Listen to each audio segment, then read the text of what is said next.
지난 1월 27일 미국 방위고등연구계획국가 미 해군연구소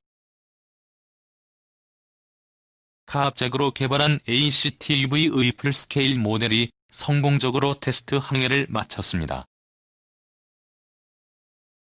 드론쉽이라는 별명으로 더 잘 알려진 이 무인 선박은 기존의 무인 선박과는 달리 비교적 큰 크기로 40m 길이의 배수량이 140톤에 달하는 자율항해 선박입니다.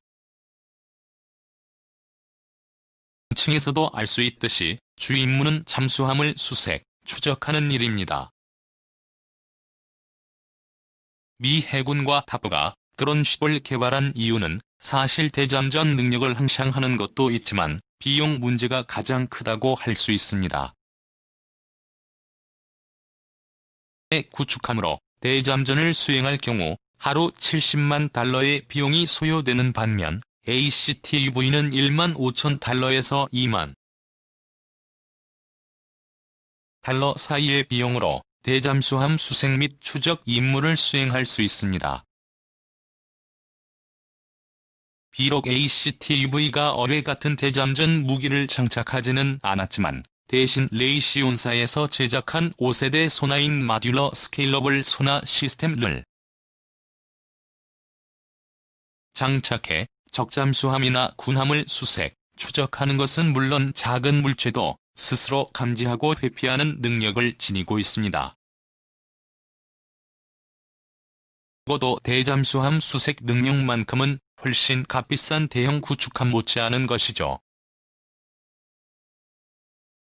대형 구축함은 여러 임무를 동시에 수행할 수 있기는 하지만 가격이 비싸므로 평시에 운용할 수 있는 수량에는 한계가 존재합니다. 만약 ACTUV가 적잠수함을 찾아주기만 한다면 구축함은 물론이고 대잠 항공 전력을 동시 투입해 훨씬 비용 효과적인 대잠전을 수행할 수 있는 것입니다. 적은 비용 추가로 넓은 지역에서 동시 수색이 가능한 것은 말할 필요도 없습니다. ACTUV와 같은 무인 선박 프로젝트는 이전에도 존재했지만 현실적으로 가능하게 된 것은 자율주행차와 마찬가지로 관련 소프트웨어 기술이 크게 진보한 덕분입니다. 한 현재 무인 선박 기술 개발은 수상함에만 국한되지 않고 있습니다. 사는 장거리 무인 잠수정인 에코 보이저를 공개했습니다. 무인 잠수정은 이미 널리 사용되고 있으나 대부분 무선에서 원격으로 조종하는 경우가 대부분입니다. 하지만 에코 보이저는 무선 없이 한 달 정도 자율적으로 항해하면서 적잠수함 등에 대한 정보를 자율적으로 수집할 수 있는 능력을 지닌 자율주행 무인 잠수정입니다. 이 역시 기존의 무인 잠수정보다 훨씬 긴 15.5m에 달합니다. 초기 등장한 무인 선박이나 잠수정은 무선에서 원격으로 조정하는 수준이었습니다. 그러나 최근 등장한 무인 선박은 사람의 통제하에 자율적으로 장시간 작전을 수행할 수 있는 능력을 갖추게 되었습니다. ACTUV나 에코 보이저는 이런 변화를 보여주는 대표적인 사례입니다. 문제는 그 다음입니다. 무장 자율항해 선박의 다음 단계가 공격할 수 있는 무장을 갖추는 것이라는 점은 어렵지 않게 유추할 수 있습니다. 무인기 역시 처음에는 정찰용으로 개발되어 대형화되다가 마침내는 무장을 갖춘 무인 공격기로 발전했습니다.